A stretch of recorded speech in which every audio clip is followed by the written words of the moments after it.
On the 4th of July, my family showed up at my lake house without calling ahead. Not unusual.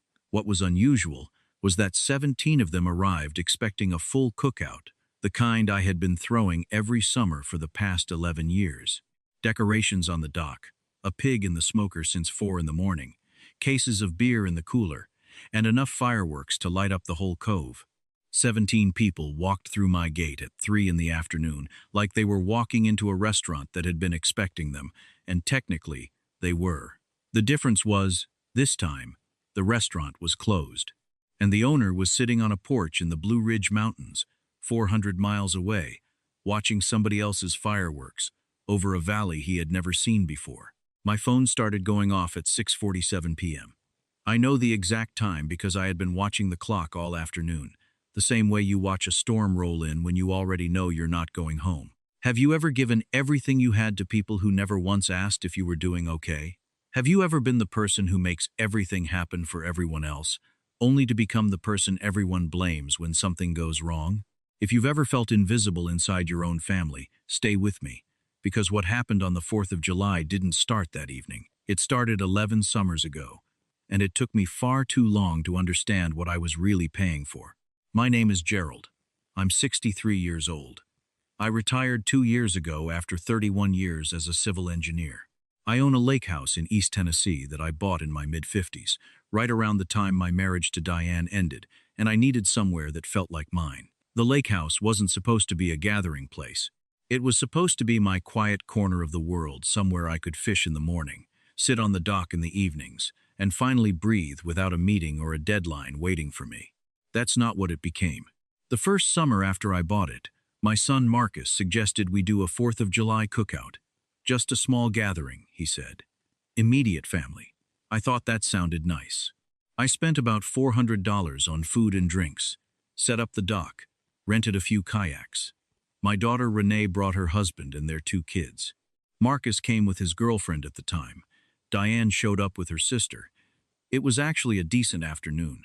The second year, Marcus suggested we make it a tradition. His exact words were, "Dad, you've got the space.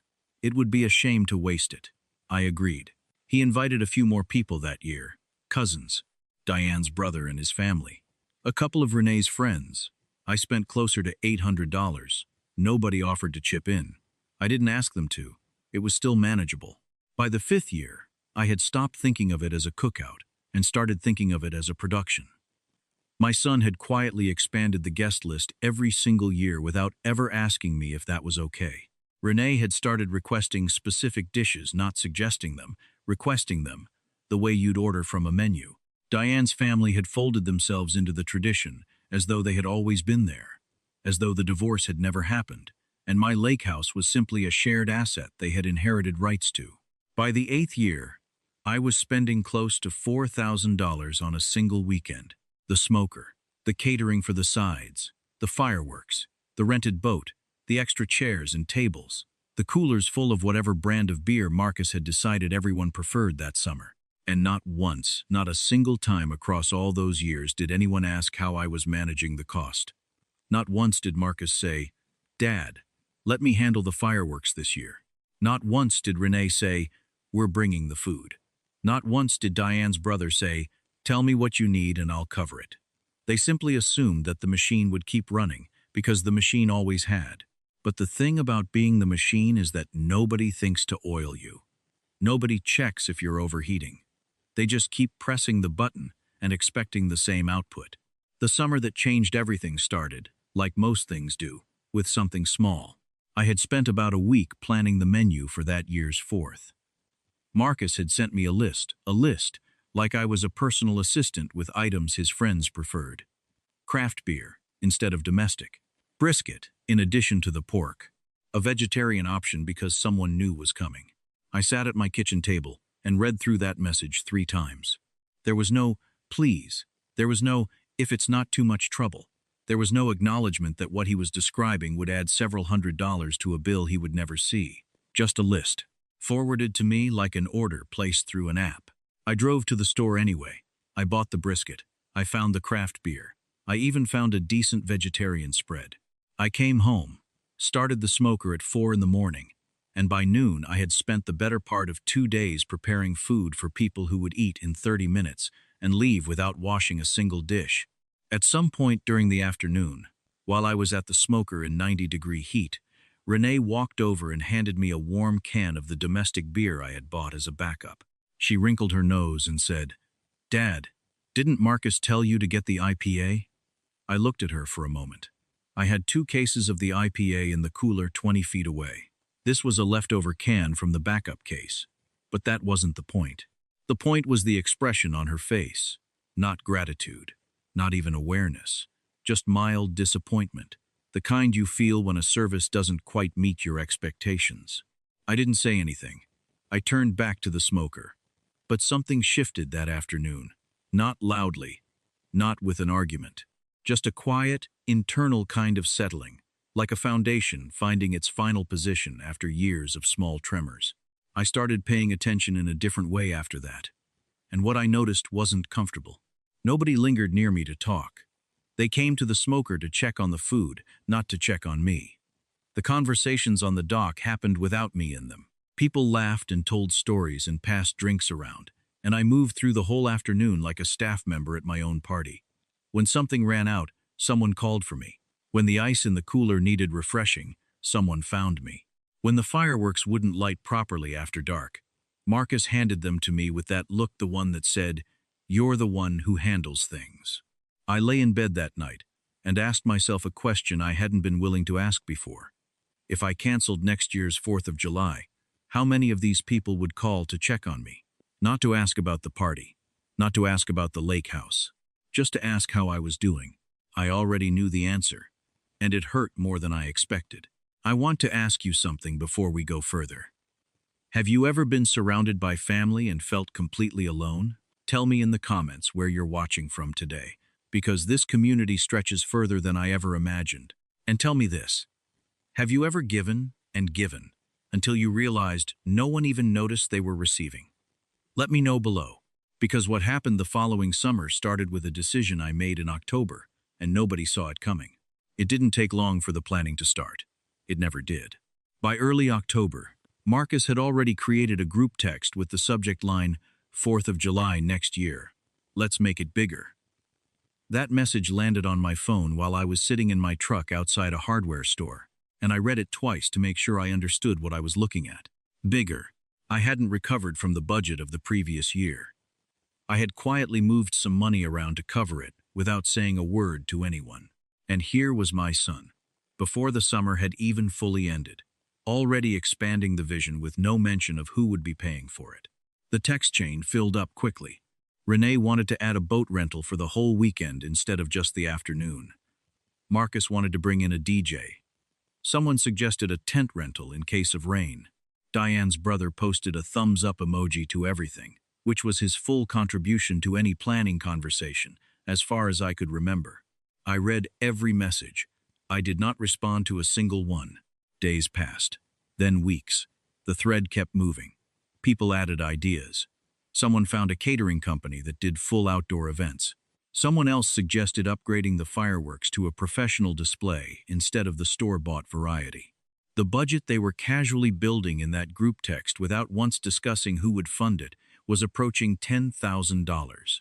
I watched all of it, and I made a decision.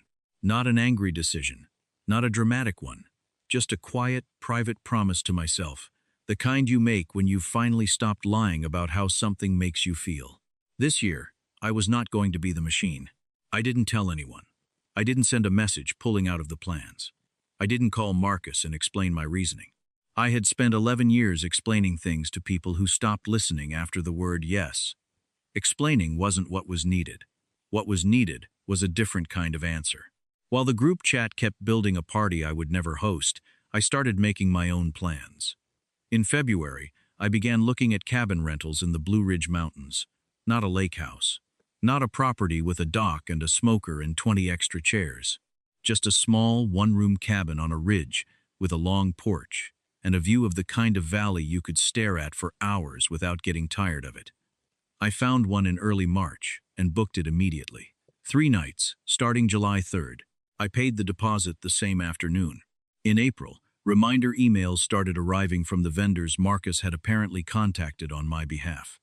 A catering company sent a message asking for confirmation. A tent rental company sent a quote that assumed payment by May. I read each one carefully and responded to none of them. No, that's not quite right. I didn't respond because they weren't my vendors. I hadn't hired them. My son had given them my contact information. I assume because it had always worked out before. This time, there was nobody on the other end of the line. May came and went. June arrived. The group chat shifted from planning mode to logistics mode. What time is everyone getting there? Can someone pick up the ice? Marcus sent a message directly to me. The first time he had addressed me specifically in the entire thread, asking if I had confirmed the catering. I read it on a Tuesday morning while drinking coffee. I set the phone down. I did not reply. I think, on some level, he interpreted my silence the way he had always interpreted it, as me handling things quietly, the way I always had. That's the thing about 11 years of reliability. It doesn't just create expectations. It creates certainty. He wasn't worried. He was waiting. Because in his experience, I always came through. The week before the 4th, I loaded my truck, a cooler with enough food for one person, my fishing gear, a few books I hadn't had time to read in years, my dog, Hank, who is 12 years old now and spends most of his time sleeping in sunlight, which is exactly what I intended to do myself. I drove out of my driveway on the morning of July 2nd, and I didn't look back, not because I was angry, but because for the first time in 11 years, I was going somewhere I actually wanted to go. The cabin in the mountains was everything the lake house had stopped being. Quiet, in a way that had texture to it. The kind of quiet where you can hear the trees. Hank found a warm spot near the door on the first evening and didn't move for 2 hours. I sat on the porch with a glass of bourbon and watched the sun drop behind the ridge, and I felt something I hadn't felt on my own property in years. Like I was a guest somewhere, I was actually welcome. The 3rd of July passed slowly and beautifully. I fished a creek 2 miles down the road and caught nothing and didn't care. I ate dinner on the porch at whatever time I felt like eating. I went to bed when I was tired. No schedule, no smoker to start at 4 in the morning, no mental checklist running in the background of every hour. The 4th arrived clear and cool for July. I made eggs and coffee, took Hank down the gravel road for a long walk, watched the ridge turn gold as the morning light hit it. Somewhere in the early afternoon, I sat in a chair on the porch and thought about the fact that, at this exact moment, 17 people were probably on their way to a lake house where nothing had been prepared, nothing had been purchased, and no one was going to open the gate because I had changed the code in June and hadn't told a soul. At 6:47, my phone came alive. The first call was from Marcus, then Renee, then Marcus again. Then a number I recognized as Diane's brother, which meant they had already conferenced the whole crowd into the situation. Within 4 minutes, I had 8 missed calls and a screen full of messages that I scrolled through slowly from the comfort of my porch chair. Marcus: Dad, where are you? The gate won't open. Renee: Dad, nobody can get in. What is going on? Marcus again: Seriously, what is happening? We've got 17 people in the parking area. Diane's brother: Gerald, give us a call when you get a chance. He was always the most polite in a crisis. I'll give him that. And then, the one that I read twice, from my daughter Renee, sent 11 minutes after the first. Dad, are you okay? We're getting worried. I noticed which message asked about the party and which one asked about me. I let it go for another 40 minutes. Hank woke up from a nap, wandered over, and put his head in my lap. I scratched his ears and watched the light on the valley shift from gold to something softer. The phone kept going. I let it. Then I called Marcus back. He answered before the first ring had finished. Dad, what is going on? We're all standing outside. The gate code doesn't work. The catering company never showed. There's no food. There's no setup. There's nothing. Did something happen? I let him finish. Then I asked him a question. Marcus, who booked the catering? Silence. Who confirmed the tent rental? More silence. Who paid the deposit on the fireworks? I heard him start to say something, then stop. In the background, I could hear voices, other family members pressing close, the way people do when they sense a conversation shifting. I told him where I was. I told him I had booked it in March, paid for it myself, and had been looking forward to it since February. I told him that I had read every message in that group text. Every single one. And in 11 years of hosting a party that cost more each summer than some people spend on rent, not one person in that chain had ever typed the words, "Dad, what do you need from us?" He started to respond, and I'll be honest, his first instinct wasn't to apologize. His first instinct was to explain why the situation was still, somehow, a problem I was responsible for. He said I should have told them. He said people had driven hours. He said this was embarrassing. And that word embarrassing did something useful for me. It clarified everything. I said, "You're right that I should have said something sooner. I'll own that. But I want you to think about the last 11 summers and tell me honestly, was there a single one where any of you asked whether I needed help? One summer where someone said, 'Dad, we'll handle the food this year?' One July 3rd where someone called just to check how I was doing?" The silence that followed was different from the earlier ones. Longer. Less defensive.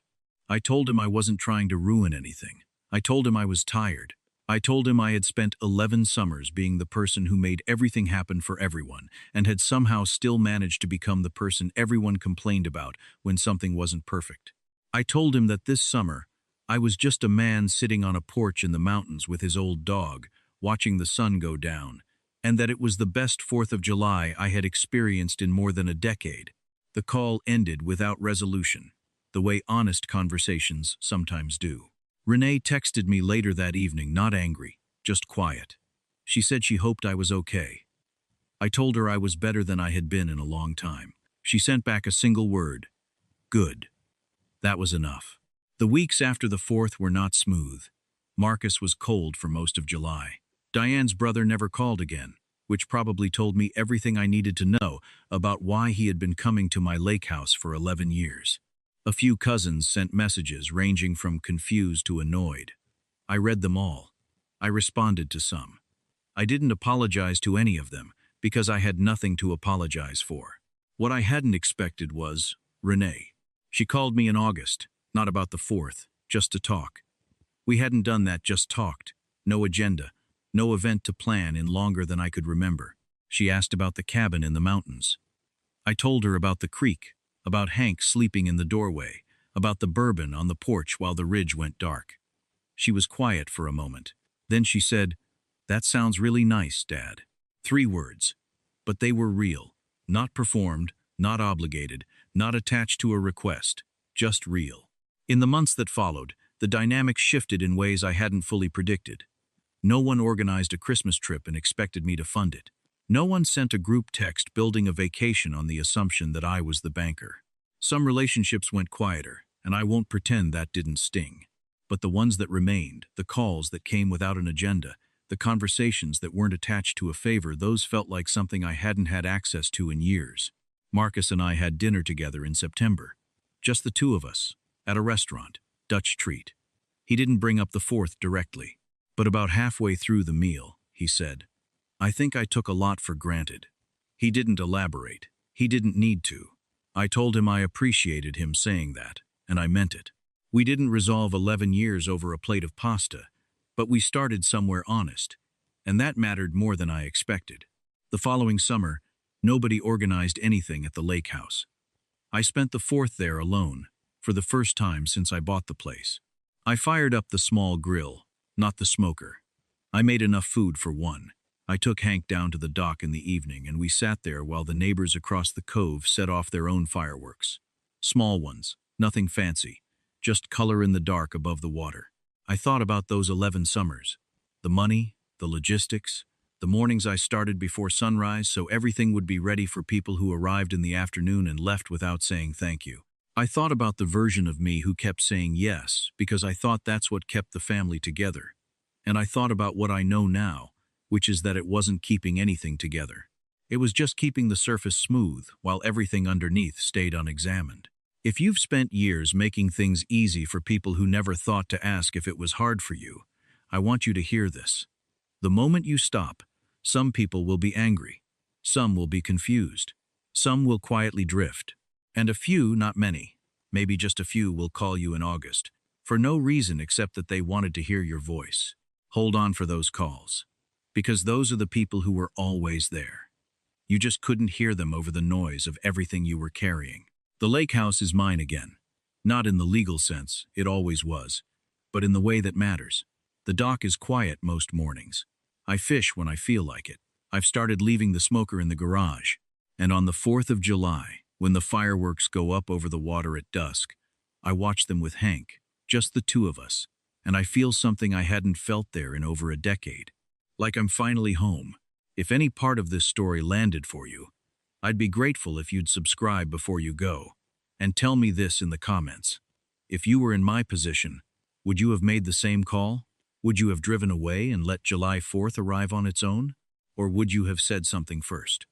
There's no wrong answer, but I'd genuinely like to know where you stand.